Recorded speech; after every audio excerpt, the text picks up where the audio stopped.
You know the verse. Love is patient and kind. Love does not envy or boast. It is not arrogant, etc., etc. 1 Corinthians 13:4. You've heard it at weddings. You see it on wall hangings right next to those live, love, laugh prints. And look, I love weddings. I've had the privilege of marrying couples that are great friends. I was just at a best friend's wedding 2 weeks ago. But that verse, when used in a wedding ceremony, kind of being used out of context. What if I was to tell you that verse is not about romantic love, and it was told to a people group as a bit of instruction because, whoa, Nelly, they had gone far off course.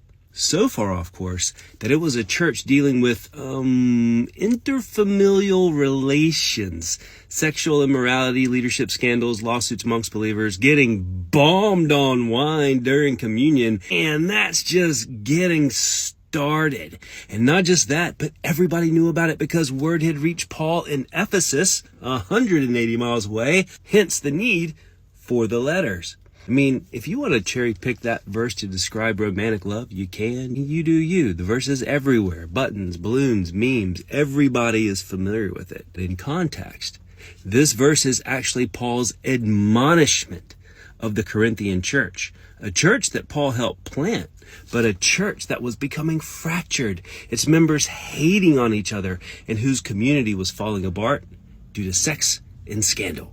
So, Corinth. It's a massive city, like a convention spot for the ancient world, an ancient New Orleans or Vegas. And here we have Paul's letter to the church in Corinth. And remember, when we read the books of the Bible, it really helps to know who exactly these letters and books were written for. This provides historical context clues for helping us better understand the text. And in Corinth, the temple of Aphrodite, the goddess of love, was an institution, and temple prostitution was common. Now, most of what we know about the Temple of Aphrodite comes from the Greek geographer Strabo, who said that Corinth's Temple of Aphrodite once had acquired more than 1,000 prostitutes, donated by both men and women to the service of the goddess Aphrodite. Now, that's probably stretching it a bit, as there's little to no way possible that Corinth's Temple of Aphrodite could have hosted 1,000 prostitutes at one time. Of course, they could have worked different shifts. I mean, people got to sleep and eat sometime. In fact, there's a big debate that maybe temple prostitution wasn't going on to that huge of a scale, but it's generally accepted that in ancient times, Corinth was ground zero for this sort of thing. And knowing this background and understanding that Gentile converts to the church in Corinth had come out of that religious system, or ones that are like it, where people could pay prostitutes for divine sex, opens our eyes to the issues of sexual proclivities in the Corinthian church. It's not like new Christian converts had a magic wand waved over them and abracadabra, they aren't thinking about sex nonstop anymore. But this was part of the culture. Prostitution and brothels were common all throughout the Greco-Roman Empire, and Corinth was a hotbed, pun intended. Here comes Paul's letter. And if you know anything about Paul, you know he had some pretty firm ideas about sex and sexuality. And the church in Corinth was all up in issues with this stuff. In fact, some members of the Corinthian church took it further, with one member even willingly participating in relations with his own family, to which Paul was like, dang, even the pagans would be pissed off about that one, and you're trying to bring that up in this church? And along with lust issues, the Corinthian church had many folks from many different walks of life. Schisms were developing along lines of leadership, social class, marriage, age, you name it. Members of the church were airing each other's extremely dirty laundry, even in public courts. And some members of the church, when sharing communal meals, were getting smashed on wine. Now, there was no prohibition on drinking, and it was common to drink. Every true archaeologist and scholar will back that up. But members of this city's churches were using these occasions to not just drink a glass of wine, but to drink a bucket of wine. And if you get a bunch of people together who come out of sex, cults, brothels, and prostitution, hailing from different class structures and backgrounds, and they're getting smashed on wine, guess what happens? Problems. I mean, look at what happened at last year's office Christmas parties. Yeah, now multiply that times 10 and do it a couple times a week. Problems. This is another reason why I shake my head when people would say, we just got to get back to those early church models. No, you don't. But here's the thing. The one thing the Corinthian church was moving in was spiritual power, signs, miracles, wonders, prophecies, speaking in tongues, the whole gamut.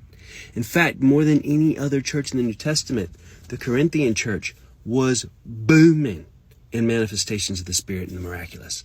In spite of the carnality of its members, this city's churches were grooving with the power of God. And this brings up interesting spiritual implications for modern movements that claim, since they're moving in signs and wonders, that they're doing everything right and others should be like them. But that's a discussion for later. So, in regards to 1 Corinthians 13, Paul's basically saying, hey, big-time church, you think you're hot stuff, but you're freaking falling apart at the seams. You're lacking the one thing that actually matters, the more excellent way: love. In fact, when we look at 1 Corinthians 13, we should be digesting the chapter before it. When Paul talks about spiritual gifts and unity and diversity in the church, Paul is declaring that love is the greatest power that we have as a church body. Paul is declaring that love is the greatest power that we as a church body has. It was the more excellent way, and it was greater than all the spiritual giftings that the church in Corinth was so proud of.